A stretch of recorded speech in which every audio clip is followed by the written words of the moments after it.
Today we're going to do something fun, I hope. It's a bit of an intricate study of one of the plot twists of our Parsha, Parshas Vayeishev. Of course, our Parsha contains loads of plot twists, but the one we're going to study relates to maybe one of the most shocking developments in the Torah. Jacob has 12 sons, and a daughter, of course, from 4 wives. And there is some friction in this large family. And that friction is especially present between Joseph and his brothers. And there are a variety of factors that cause the brothers' enmity towards Joseph. For one, Joseph is Jacob's favorite. He looks like Jacob. Jacob imparts his Torah that he studied for 14 years in the academy of Shem and Aver. He imparts that Torah to Joseph. He gives Joseph a special tunic. The brothers are not happy with Jacob's favoritism towards Joseph. Joseph also has some juvenile tendencies. He likes to play with his hair, and he snitches on his brothers to Jacob. So there's a little bit of friction and conflict between Joseph and his brothers. Now things exacerbate when Joseph has dreams of grandeur and superiority. We're bundling bundles. I have my bundle. You have your bundles, he tells his brothers. And lo and behold, your bundles bow down to my bundles. And then he has a second dream, and he sees in the dream the sun, the moon, and 11 stars representing his 11 brothers bowing down to him.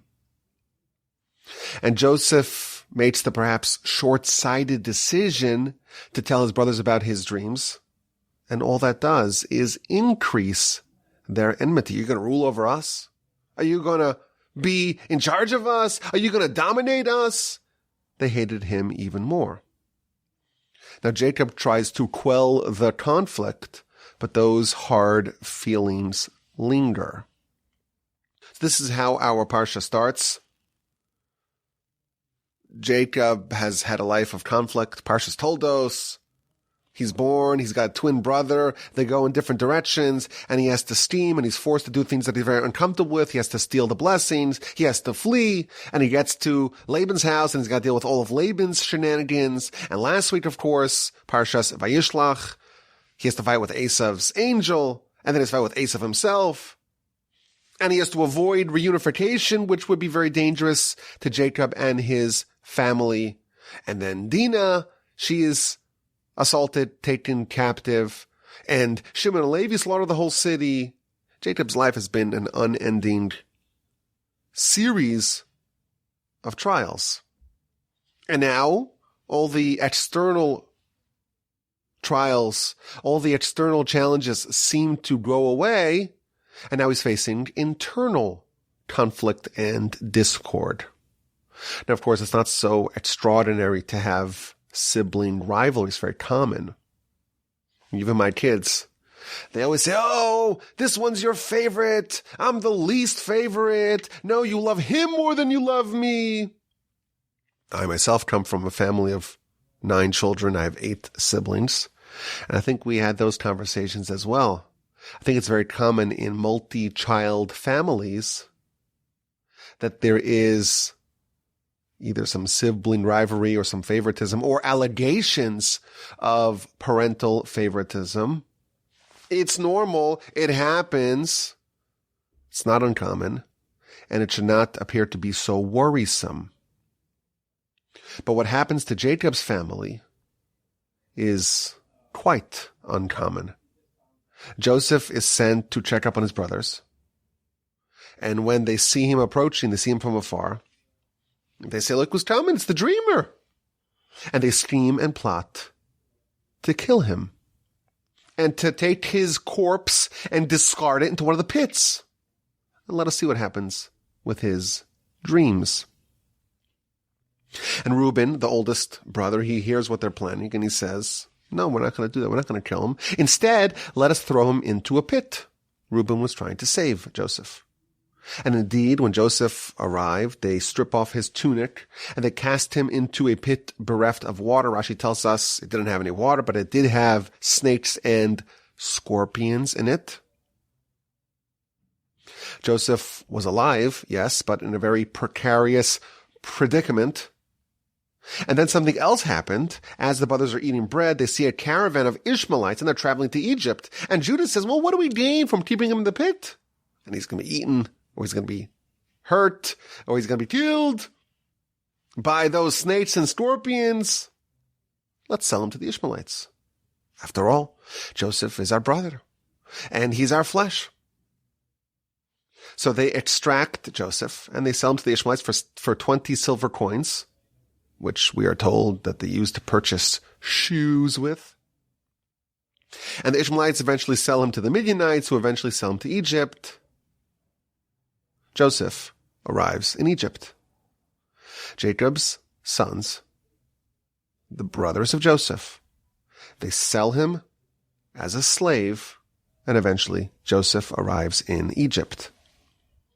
Now, of course, if we zoom out, we know that this is the beginning of the fulfillment of God's promise to Abraham in the covenant of the parts, chapter 15 of Genesis. This is even before Isaac is born, and God promises Abraham, Yodoate, that you should surely know that your descendants will be foreigners in a foreign land, and they'll be enslaved, and they'll be tormented for 400 years. And then they're going to leave with great wealth. A precondition for our nation being the people of the Almighty, the nation of God. One of the preconditions is that we're going to have to endure centuries of subjugation in a foreign land. And then we'll have the Exodus, and then we'll have the sign of Revelation, we'll get the Torah, we'll conquer the land, we'll build a temple.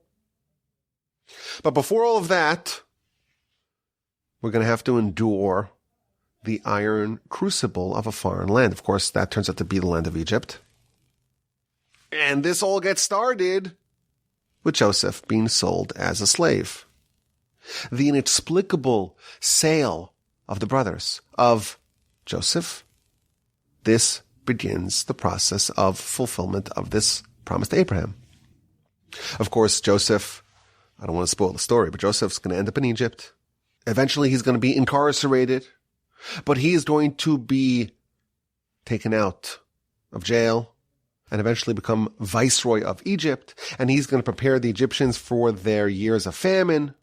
And that famine is going to bring the rest of the family, and slowly and insidiously, once the family of Jacob are in Egypt, they're going to be enslaved. So this plan of 400 years of enslavement, this big picture, what's going to happen with the Jewish people, that, of course, was foretold to Abraham, is now being set into motion right here, right now. The brothers hate Joseph. They entertain killing him. They settle for just selling him. And Joseph is the first representative of this glorious family in Egypt. And he's going to be there for 22 years before Jacob and the rest of the family arrive. But Joseph is the first pioneer. He's a pioneer, disagreeably so, unwittingly so. But the nation is now descending into the iron crucible.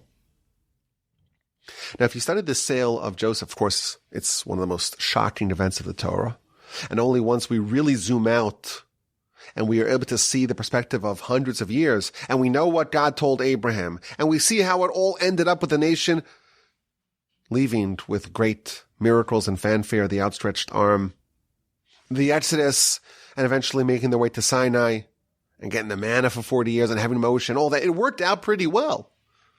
And look at us, we're still here. We are an eternal nation, still fighting and struggling to fulfill Abraham's mission and destiny. And it all starts over here now with Joseph. But if you examine the sale of Joseph, you notice that there are various stages of changes that happen to him. The initial plan is when he's coming down and they see him from a distance. This is chapter 37, verse 19 and 20. And they say, look, here's the dreamer. Dreamer's coming. let's kill him and cast him into one of these pits. And we'll say a wild animal, a bad animal took care of him. She killed him. Let's see what happens with those dreams. The initial plan was to actively kill Joseph. And then Reuben intervenes. Vayishma Reuven, and Reuven heard. And he started to save him. We're not going to kill him. Don't spill his blood. Instead, throw him into the pit. Again, the pit that doesn't have any water, but does have snakes and scorpions. But we're not going to kill him. Maybe he'll die, but it won't be at our hand. So stage one, or the plan initially, was to kill him. Now Reuben's intervening, saying, well, let's not kill him, at least not actively. Let's put him in the pit. Now, of course, the pit teeming with snakes and scorpions is not the ideal conditions. This is not the Ritz-Carlton or the Four Seasons. But it's still better than being dead, right? So this is the first stage, the first upgrade, so to speak, that Joseph received. The first salvation was done by Reuben. And with Joseph languishing in the pit, the brothers are eating bread upstairs. Judah takes the next step. He sees the caravan of the Ishmaelites. And he says, well, what gain do we have if he dies in there? Let's extract him from the pit and sell him as a slave. And again, it's not the ideal conditions to be a slave. But it's still better than being in the waterless pit full of snakes and scorpions. So Joseph ends up as a slave, but it could have been much worse. Had the initial plan been implemented, Joseph would have been actively killed by his brothers, and Reuben stopped that. And next, he would have been passively killed by the brothers. They would have caused him to be killed by the snakes and scorpion, and Judah stopped that. He ended up alive, albeit as a slave. So it's interesting. We have Reuben and Judah. They're both contributing to the improvement of the state of Joseph, but neither, of course, does the full job. Neither saves him completely. And if you look at the works of our sages, you find that both Reuben and Judah are both praised and criticized for what they did. Both are praised because they improved Joseph's condition, but both are also criticized because they did not go the full distance. Reuben, the Talmud tells us, he's praised. When the Torah lists the cities of refuge, what is a city of refuge? A city of refuge is where an accidental killer goes to be saved and to take refuge from the avenger of the blood. If someone's a murderer, but they're not a willful, wanton murderer, it's not murder in the first degree. They were a bit negligent, and they caused the death of an innocent. So they're a murderer, but an accidental murderer. So we're told that they must go to the city of refuge. And that serves both as a punishment. They're there and they cannot leave. But it's also a salvation, because if they do leave, then they are vulnerable to being killed by the avenger of the blood, the relative of the person that they killed accidentally. And there are 6 designated cities of refuge. And the Torah lists them in the book of Deuteronomy, Devarim, chapter 4. And the first city that's mentioned, it's Betzer Bamidbar, Be'eretz Hamishor La Reuveni, which means the first city is the city of Betzer in the tribal lands of Reuben. So of these 6 cities, the cities in which people come for refuge, for salvation, the first one that it mentions is in the tribal lands, in the heritage of Reuben. Says the Talmud, the book of Makos, page 10a, why is the first salvation city mentioned in the Torah, the city in the tribal lands of Reuben? Why did Reuben merit? Then when we're talking about salvation, the first tribe that we mention is the tribe of Reuben. Says the Talmud, because he began the salvation of Joseph. And he started the salvation of Joseph, and therefore, when we talk about salvation, But first, we start with Reuben. So this is some praise, of course, of Reuben. He's saved, and therefore he earns the eternal praise of being the first to save Joseph. And whenever it comes to salvation, who goes first? Reuben goes first. Now he's also criticized because he didn't save Joseph completely. He upgraded him from being actively killed to being thrown into a pit, but maybe he could have done more. The Midrash tells us, this is in Rus Rabbah 5:6. Had Reuben known that this episode would be recorded in the Torah, he would have placed Joseph on his shoulders and brought him back to his father, to Jacob. Reuben wasn't thinking long-term enough. Had he realized that this decision, this action would reverberate for eternity, he wouldn't have subsisted and say, well, let's not kill him, but let's throw him into the pit. Oh yeah, that one, the one that does not have any water, but does have snakes and scorpions. He would have said, Joseph's on my shoulders. You want to touch him? You got to kill me. I'm taking him back to Jacob, whether you like it or not. That's what Reuben would have done. Reuben was thinking a little too short-sightedly.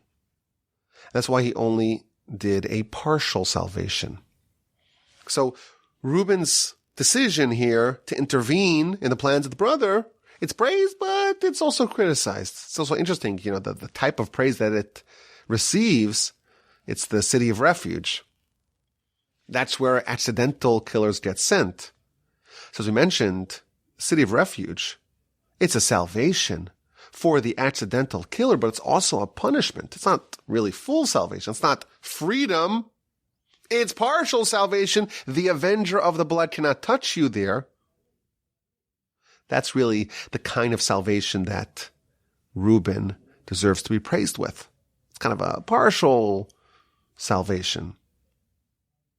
And therefore, it's really fitting that he receives his praise in this way. You know what?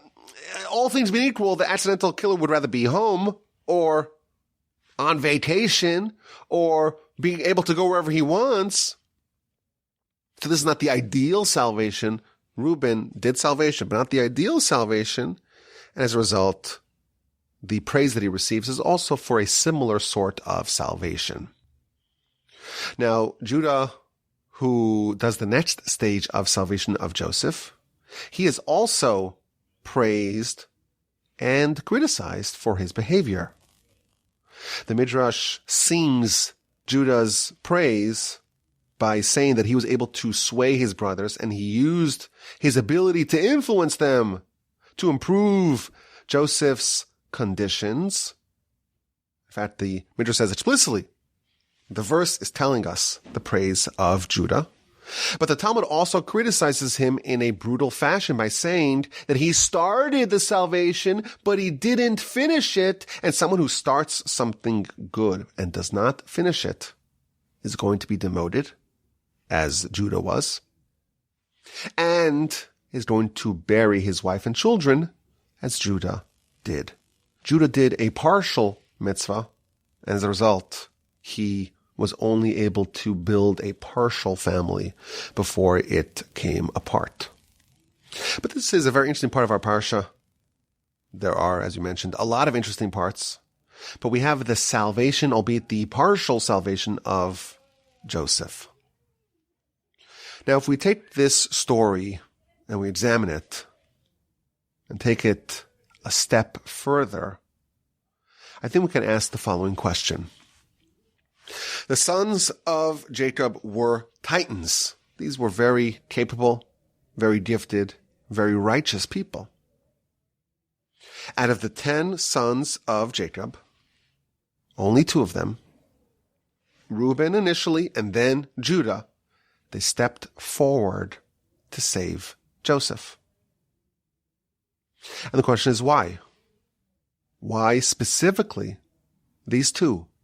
Reuben and Judah, why did they save Joseph? Now, maybe this is not such a good question because maybe the answer is obvious. Judah, well, he is the tribe of the monarchy. He had leadership qualities. He's taking initiative multiple times in the Torah. And Reuben, well, you could say that given his position as the oldest, he would naturally be more responsible or feel more of a obligation to stop this terrible decision from being implemented. But I saw two ideas that I want to share. Very incredible ideas, very powerful ideas that I think illuminate this story with new light. And I think truly deepen our understanding of what was going on, but also give us some takeaways. We're always looking for something to take home with us. Well, what's something that we can glean? What's some insight that we can walk away with from this story? And I think the two ideas that I want to share with you, the two ideas that perhaps are interconnected and interrelated, these are ideas that can give us some ideas or some principle, some lesson that we can emerge from this Parsha with. So if you look at the verse that talks about Reuben's intervention, it starts off with an interesting word or interesting few words. Vayishma Reuven, and Reuven heard. Vayatzileu mi'adam, and he saved them from their hands. And he said, we're not going to strike him down. We're not going to kill him. But the verse starts with Vayishma Reuven, and Reuben heard. What did Reuben hear? Doesn't say in the verse. Reuben heard. Now, you would think that it's the deliberations. Oh, here's the dreamer. Let's see what happens with his dream. Let's kill him. Let's throw him into the pit, and we'll say that a wild animal killed him. That was the discussion before Joseph arrived. And simply put, you would say that's what Reuben heard. But of course, everyone was there, and everyone was present, and everyone was privy to that. Let me say that again. That did not come out cleanly. Everyone was privy. Everyone was privy to that conversation, including Shimon and Levi and Judah and Issachar, Zvulun, Dan. Everyone heard it. Everyone was part of this discussion, this deliberation. Why does it say that Reuven heard it? So I saw an incredible comment in the Panim Yafos. He says that Reuven heard something that no one else heard. And that thing that Reuven heard, that prompted him to save Joseph. So what's happening? Jacob sends Joseph to go check up on his brothers. And Joseph is approaching. And the brothers begin to scheme. And one of them said to the other, hey, look who's coming. It's Joseph the dreamer. Let us eliminate our nemesis right now. Let's kill him. And let's throw him into the pits. And we'll say that an evil animal, a wild animal, ate him. And let us see what will be with his dreams. That part of the verse, let us see what will be with his dreams. Simply put, if you just read the verse, you would say, well, the brothers are talking cynically. They're speaking mockingly, sardonically. Oh, here's the dreamer. Here's the dreamer. Let's see what happens. Let's see what happens. We're going to kill him. Let's see what happens with those dreams. That's how you would understand the verse if you didn't see Rashi. Rashi says that is not the meaning of the verse. It can't be the meaning of the verse, says Rashi, because what the brothers say is, let's kill him and let's throw him into the pit and let us see what happens with the dream. Well, if you kill him and you throw him into the pit, of course, you know what happens to the dream. The dream is null. So the first part of the sentence does not jive with the other part of the sentence. You can't say, let us see what happens with the dream, if you know what happens with the dream, because if you kill him, you know that the dream is false, is null, is meaningless, because he is dead. He's not going to rule over you. So that cannot be what the verse means. So what does it mean when the verse concludes, let us see what happens with his dreams? Says Rashi, this wasn't the brothers talking. This was the voice of the Holy Spirit. This is the voice of God. This is a voice of prophecy. Ruach HaKodesh. The brothers, they want to kill him. And they want to throw him into the pit. And they want to say that a wild animal killed him. Concludes the verse, and we will see what happens with the dream. It's not the brothers talking, says Rashi. It's the voice of God. It's a voice of prophecy saying, you want to kill Joseph and you want to end your problems? And you want to override my plan, so to speak, God says? You want to invalidate the dreams? Let us see exactly who's going to win this. Will you win it? Or will the will of God prevail? Let us see what happens with the dream. It's not the brothers talking, it's God talking. Oh, let's see if you're able to actually implement your plans. That was the prophecy talking. But who heard this prophecy? No one heard it, apparently. No one except Reuben. The very next verse. Vayishma Reuven, and Reuven heard. What did he hear? Says the Panim Yafos, he heard that prophecy. He heard the prophecy that said that no, actually those dreams are going to come true. And the will of God is that Joseph endures. And Reuben heard that. And he knew that Joseph was not supposed to be killed. And he saved Joseph. And he boldly declared, we're not going to kill him. He heard a prophecy, and he took firm steps to implement what he heard. And he cites this comment in the Panim Yafos. He cites an incredible story in the Talmud, the Book of Tanis, page 21a. It's a story of two destitute and impoverished students.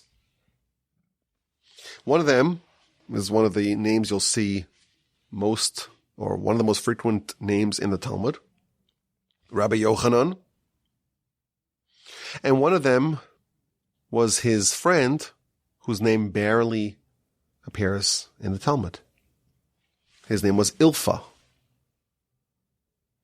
And they were students, and they were very, very poor.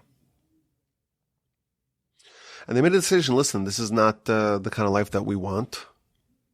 To be destitute, to be impoverished, to be always wanting and lacking. To live a life of privation. No one likes that. They said, okay, it's time to close the books. It's time to wind up the scrolls. Let's go make a living. And they were very bright, very gifted students, but they felt that was the right decision for them. We're so poor, we're so impoverished, we have to leave and try to make a livelihood. So they left. They left the academy. And they're going to make their fortune. And they were sitting under a wall, a weak wall, not up to code. And they're eating lunch as they plan their startup ideas. And two angels come, and Rabbi Yochanan overhears what these angels are talking about. And one of the angels says to the other angel, let's knock off this wall. Let's give it a little nudge, this rickety, dilapidated wall. Let's send it flying, and let it crush these two students, because after all, they deserve to die, because they're leaving the academy, and they're abandoning Torah, and they're abandoning the only thing that could give them eternal life in exchange to make a few bucks.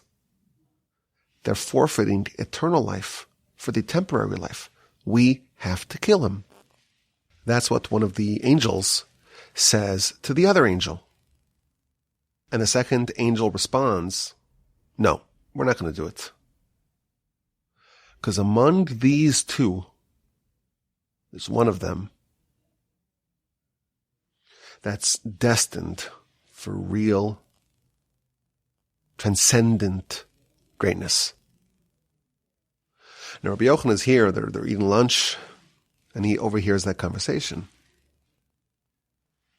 Ilfa, the other young scholar, does not hear this. So Rabbi Yochanan asks Ilfa, did you hear that? Did you hear that conversation amongst the angels? He says, no, I don't, angels? I don't see any angels. What are you talking about? So Rabbi Yochanan says, well, I heard it, and he didn't hear it. It must be that they were talking about me. And this is a message to me. So Rabbi Yochanan says to Ilfa, I'm going to go back to the academy. And if I'm poor and impoverished, okay, the Almighty will take care of me. So he went back to the academy. And Ilfa, his colleague and peer, went to do business and commerce.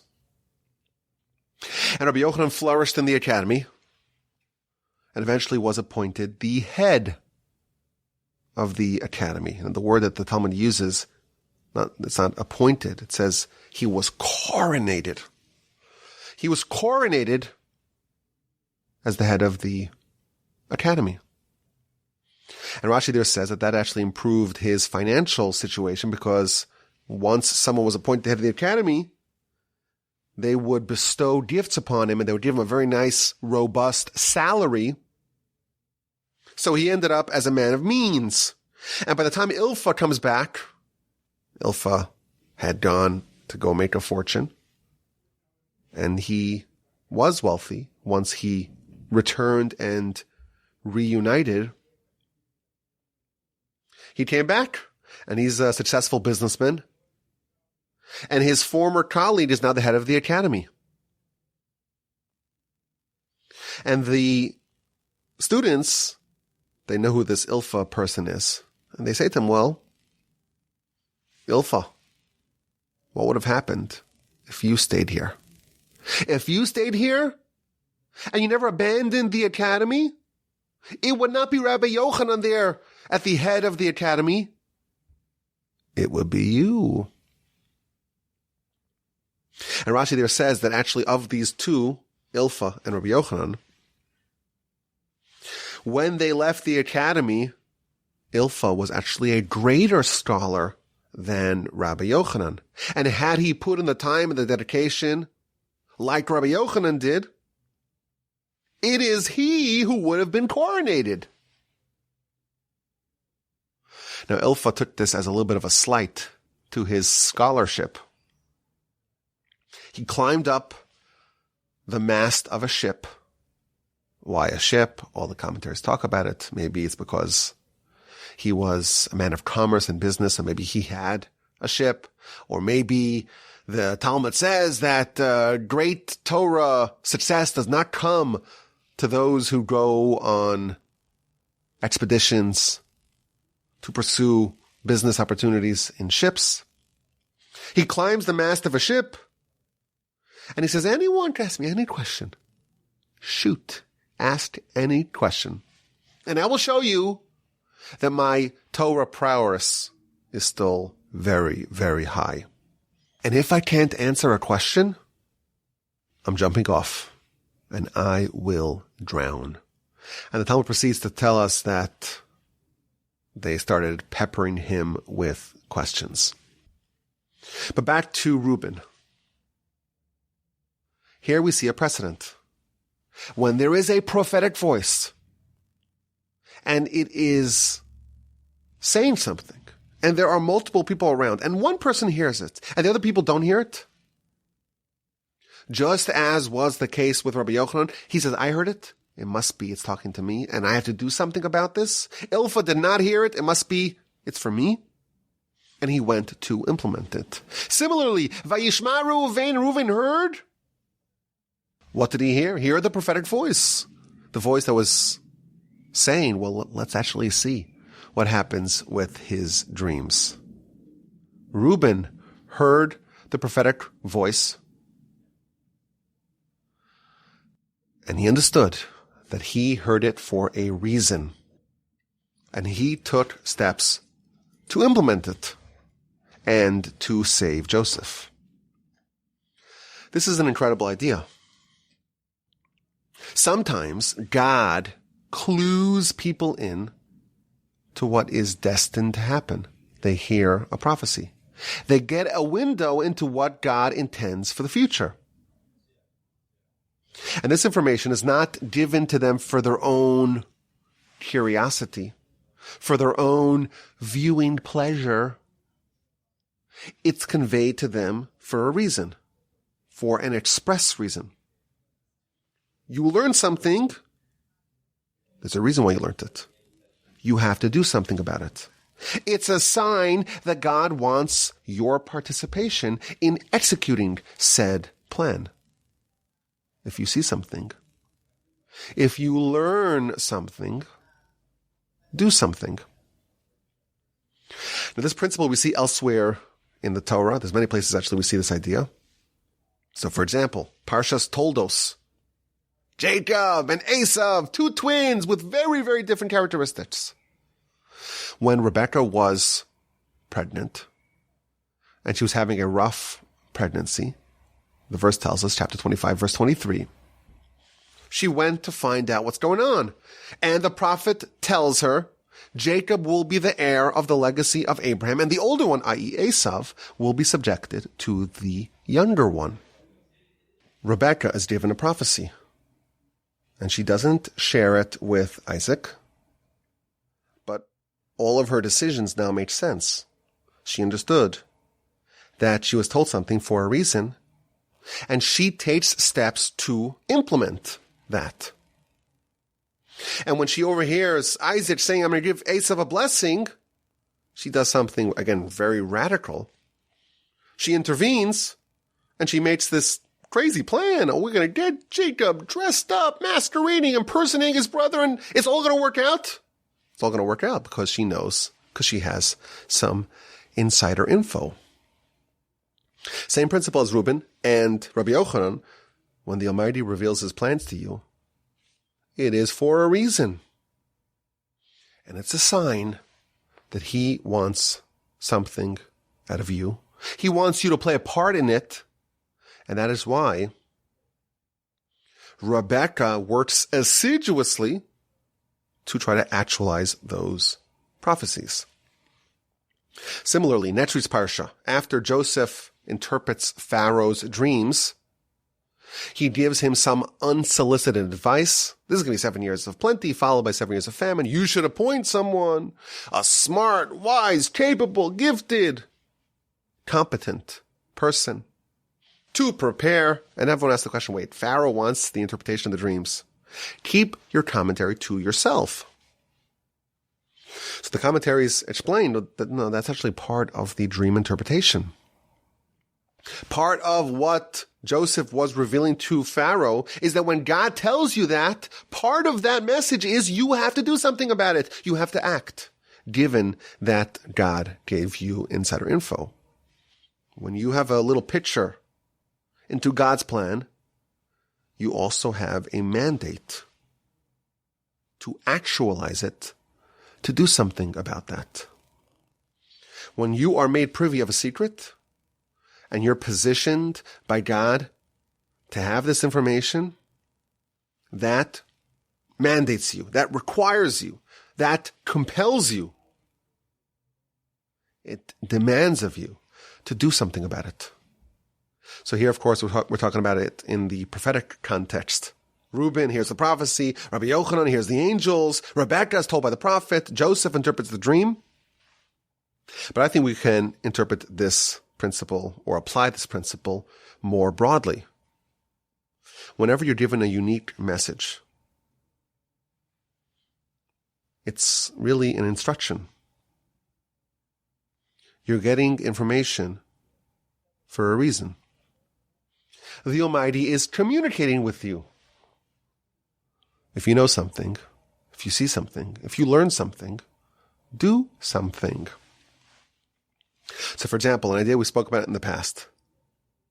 When a person finds an unattended corpse, if you find it, you have to stop everything you're doing and go bury it. You have to tend to it. You saw it for a reason. And that is equivalent to being a directive from heaven. I would even say, if someone is given a glimpse into their own potential, and they know what they can make of themselves in the event that they deploy their abilities, they're able to forecast, they're able to see in the event that I try my hardest, and I really give it my all, I can make something really special out of myself. That is an experience that rivals what Rabbi Yochanan heard. And it is a requirement and a directive to do something about it, to implement that. If you hear a message, even if it's not prophetic, if you start hearing voices, we have a problem. We don't hear voices, but we can hear messages. If you hear a message, you must do something about it. Otherwise, it would amount to rejecting an express directive from on high.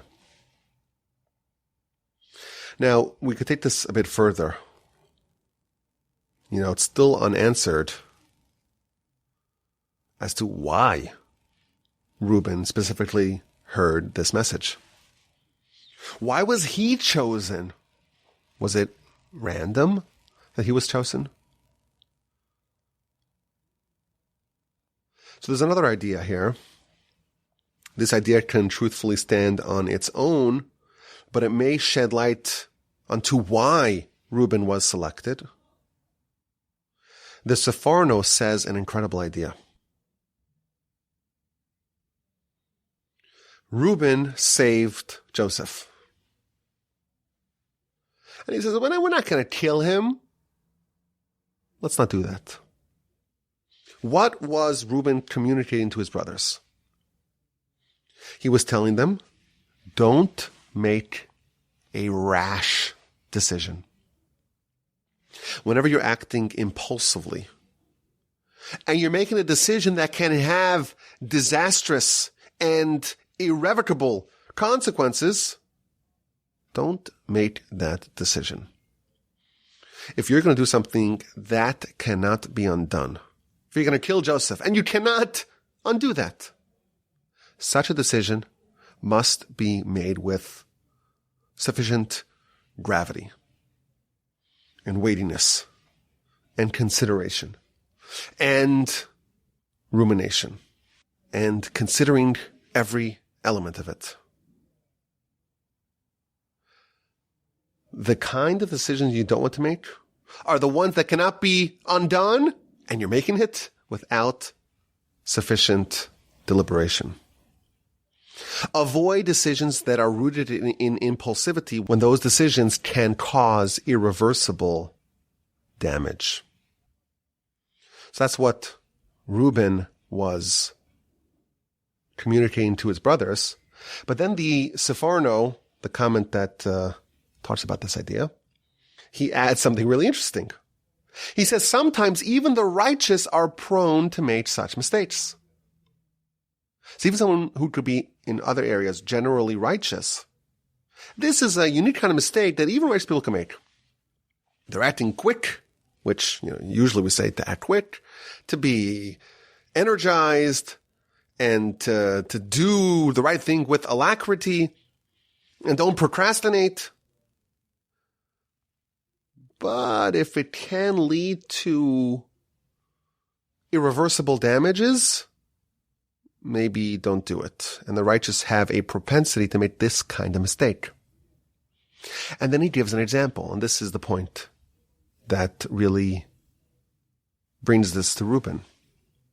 He gives an example of a righteous person that made a rash decision with irreversible consequences. And that person is Reuben himself. Reuben shuffled the beds of Jacob after Rachel died. Jacob moved his primary sleeping quarters to the tent of Bilhah, who was Rachel's maidservant. And Reuben was incensed by this. After all, Bilhah was a secondary wife, and Reuben felt that this is a slight to his mother Leah, who was a primary wife. So what does he do? He comes and he drags Jacob's bed out of Bilhah's quarters into Leah's. But he interfered with his father's conjugal life. And this decision is a decision that he made in an impetuous and impulsive manner, like flowing water. Water doesn't stop and think. It just goes. And for this rash decision, Reuben lost his birthright, his monarchy, and his priesthood. Reuben made such a decision before, a decision rooted in impulsivity, quick like water, not stopping to think about it, and it costed Reuben dearly. He lost all those rights that were intended for him. And this is the same sort of mistake that the brother's about to make right now. And Reuben says, well, I've seen this before. Don't do it. Now, the Sforno does not say it explicitly, but he heavily implies that the reason why Reuben had the ability to discern that this was a terrible blunder that was about to happen, it's because he himself made that mistake before, and he noticed the pattern. He made this same sort of mistake, and he knew to avoid it. Reuben had made this mistake, and he was aggressively repenting for it, and it was front of mind, and he was able to spot it in the wild. Do not make rash decisions in the spur of the moment, shooting from the hip, acting impulsively with a happy trigger. Being trigger happy. When the consequences of those decisions are irreversible. Reuben had been there before. And that's why Reuben specifically stopped them. Now, maybe this is why he was given the prophecy. Maybe because Reuben had an insight that no one else had, he was able to hear the prophecy. He knew that this was a colossal mistake, and that's why, perhaps, to the exclusion of the other brothers, that's why he heard the prophecy. But regardless, this is another important idea. Don't make irreversible decisions when you don't have sufficient time to chew it over. If you ever get really upset and you type out furiously an email, or you're like, I gotta get this tattoo right now. Don't make permanent decisions impulsively. Sleep on it. Ruminate on it. Reuben made that mistake once. He's not going to make it again. So last night, I had an interesting conversation last night. Someone proposed that I do something, and it was really not an unreasonable suggestion. But I told him, I said, I have a policy. I've made this mistake way too many times. I don't make decisions in the same conversation that those decisions were proposed. I think it's a good idea, and it's a good lesson. And maybe that's what's really happening here with Reuben. He notices a pattern, a decision made on the spur of the moment, one that cannot be undone. I've been there before. I'm not going to do it again. And maybe that's why he actually received the prophecy. Now, this perhaps can be taken to another level. When I was thinking about this idea, I was reminded of Aaron For those of us who were here in the Parsha podcast, I think it was last year, 2 years ago, we talked about this idea. After the tabernacle is erected, this is in chapter 9 of Leviticus, Moshe tells Aaron, go to the altar and go bring the sacrifices. And Rashi says that Aaron didn't want to do it. He was diffident. He didn't want to do it. And Moshe said, well, you should go do it. This is what you need to do. This is why you were chosen. And the Midrash says that why was he hesitant? Because he looked at the altar, and the altar looked like a calf. The altar has horns on all four corners. And those reminded Aaron of the horns of the golden calf which Aaron made, and he felt unworthy. The Ramban there comments that Aaron was always in repentance mode. He always lived with his sin. The ways of the penitent, the righteous ones, they never allowed themselves to forget of their mistakes, and everything looked like a calf to him, and he was always vigilant and aware of what happened. Maybe this is similar to what's happening here with Reuben.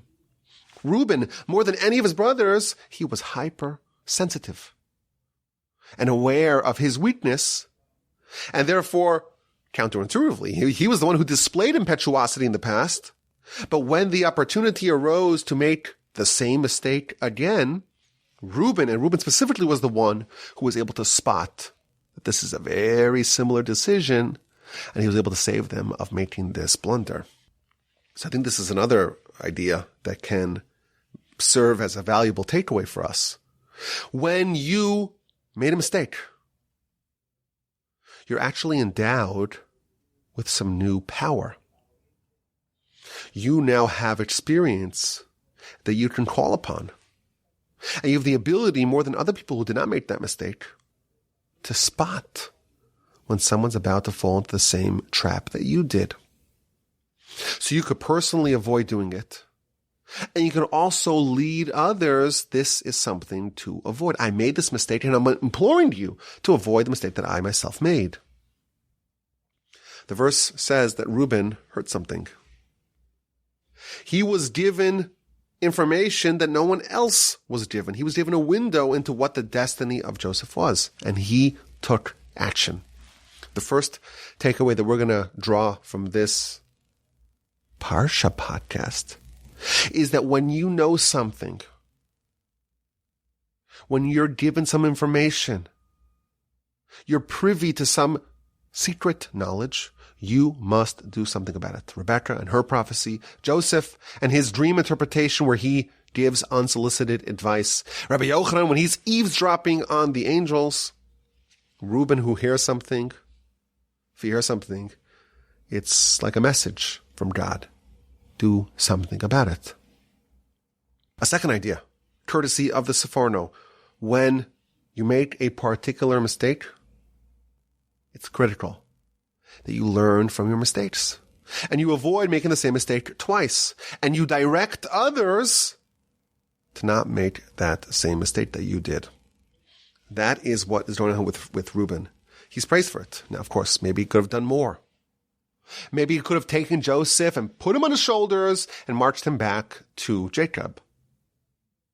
But we see a little story here, one of the plot twists of our Parsha. And we start peeling away some layers. And we see deeper understandings. Why specifically Reuben? What did he hear? What is going into this salvation of Joseph? And why Reuben specifically was prompted to be the Savior. Now, at the end of every Parsha podcast, we like to get a little smarter. Raise our Parsha IQ just a few notches every week. If every week we get 1% smarter, we'll get a lot smarter every week. Then it's going to compound, and eventually we'll get really capable, and we'll know the Parsha really, really, really well. And by the way, it won't be limited to just Parsha. The only thing really that's documented, that is demonstrated to raise a person's intelligence is the study of Torah. So we like to end the Parsha by, we start off with an idea, that's the I, and then the The Parsha podcast ends with a cue, which is a question or a comment, poorly spelled, or a quip. Mostly we try to do a question. Sometimes we answer the question. Sometimes we just enjoy the question. This is what I call a broadening question on our Parsha. Something that's going to give us somewhat of an insight into how much intricacy is going on in these stories of Genesis. So the Parsha begins, Vayeishev, Jacob settled. He settled in the land of his forefathers. He settled back in Canaan.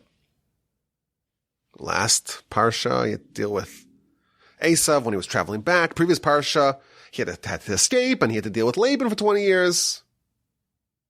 Now, Jacob is settling. And Rashi tells us that the verse that follows is connected to the settling of Jacob. The verse says, well, these are the children of Jacob, and it mentions Joseph.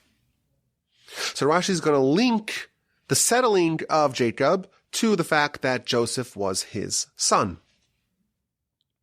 And Rashi tells us that last week's Parsha ends with the vast enumeration and delineation of Esav's vast dynasties. This chieftain and that warlord and this king, such incredible descendants that Esav had, such dominance, such power. And Jacob is looking at that and saying, well, how can I possibly endure? And then he was settled. Then he was calmed because he remembered that he has Joseph, and Joseph is Esav's kryptonite. There's a lot of different chieftains and warlords and rulers and powerful people in the camp of Esav, but I have Joseph. And he gives us an analogy of a massive flax dealer or a camel carrying a ton of hay or a ton of flax. And it's so imposing and it's so scary. But the blacksmith, with one smash of the anvil and shooting off just one spark in the direction of the flax, all the flax will be consumed instantly. So too, Joseph is Jacob's secret weapon against Esav. Esav is so imposing, but he's really like a paper tiger. The whole dynasty of Esav is just a bunch of hay or flax. And the house of Jacob, well, that is like a fire, and Joseph is the flame, is the spark. So when Jacob, at the end of last week's Parsha, he sees all these incredible powers of Esav, Vayeishev, Yaakov, Jacob is calmed, he is soothed and placated and assuaged. He's not worried. Why? Because he has Joseph. That is how our Parsha starts. Now here's the question. First of all, this is not the first time that Rashi tells us this exact analogy. In chapter 30, verse 25, when Joseph was born, the verse says that it was right after the birth of Joseph that Jacob says he wants to go. He wants to leave Laban and go back to his homeland. Why does the verse connect the birth of Joseph to Jacob's desire to leave? So Rashi says, well, Joseph is the foil of Esav. And again, quotes the verse. The house of Jacob is like a fire, and the house of Joseph is a spark, and the house of Esav, that's a bunch of hay. One little spark from Joseph can completely consume and engulf and destroy all of Esav. When Jacob was alone, before he had Joseph, he was vulnerable. Esav is so fearsome, so violent, so dangerous, so volatile, and he wants to kill Jacob. So Jacob has to flee. But now Jacob has Joseph. Joseph is the foil of Esav, and once he's born, Jacob is confident that he can confront Esav, and he wants to leave. So this principle we're already told a few weeks ago, Parshas Vayeishev, when Jacob is still with Laban in Padan Aram. And now, after Parshas Vayetze and after Parshas Vayishlach, now we're told it again. Jacob sees the vast dynasties of Esav, and he's comforted by the fact that he still has the secret weapon, he still has Joseph. So here's the question. Esav? Esav's not a threat anymore. Jacob already crossed that bridge. The whole Parsha last week began with the confrontation that Jacob had with Esav. And if you read the verse, you would think, well, that problem, that conflict has already been crossed.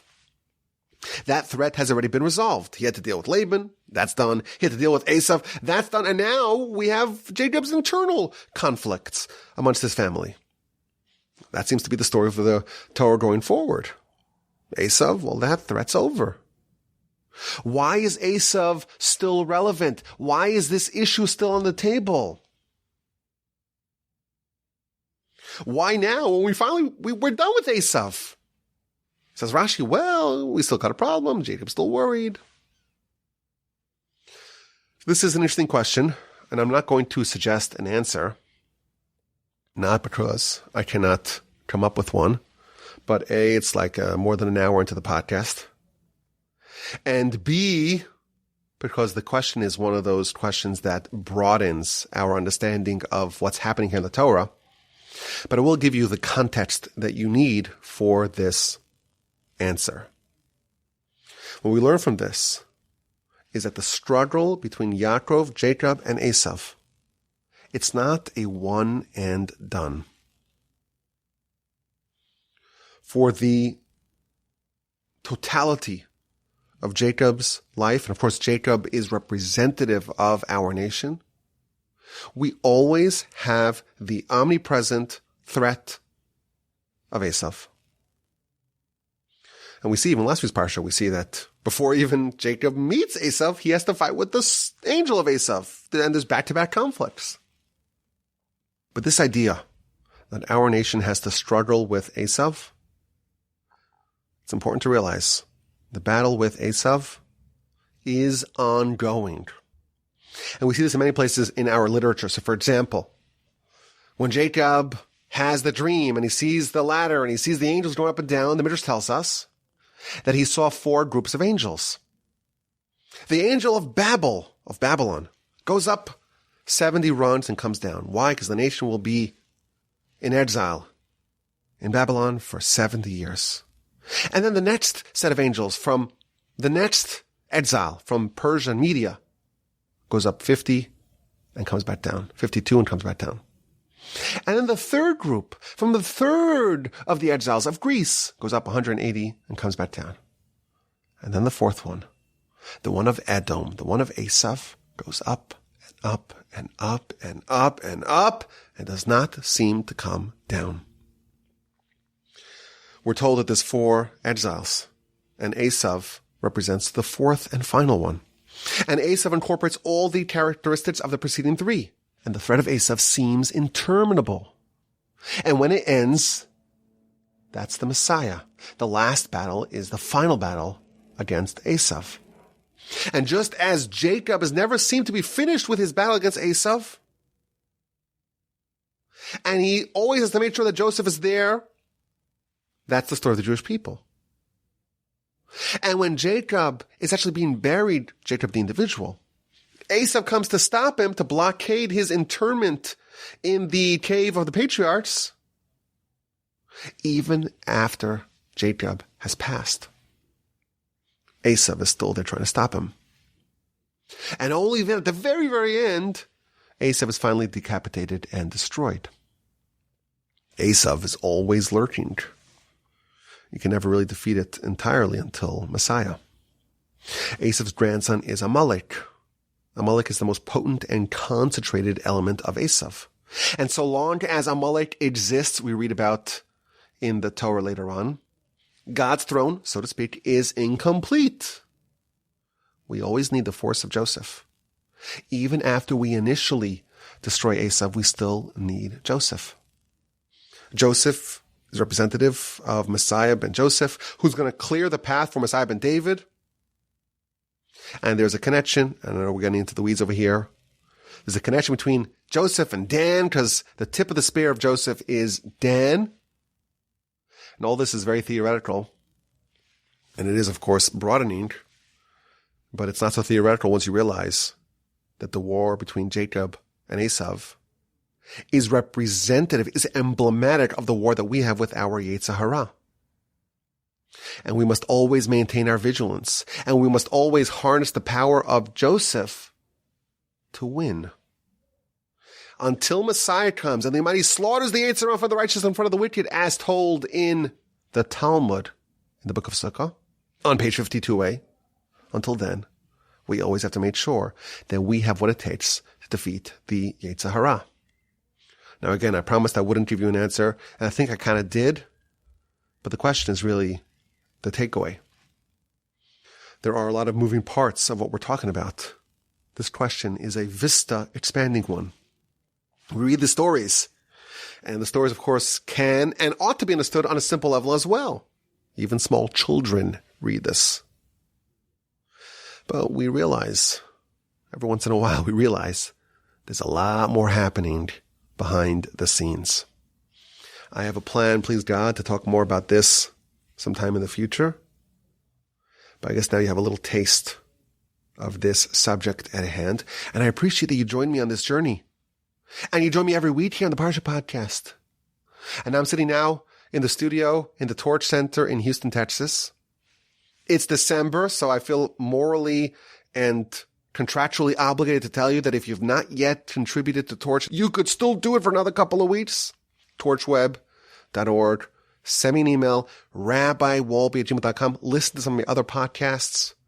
There's a lot going on here at Torch. Let us know what we can do to improve. Send me an email, rabbiwalby@gmail.com. Our website is torchweb.org. I hope you enjoyed this. Hope you have a fantastic day and a splendid rest of your week.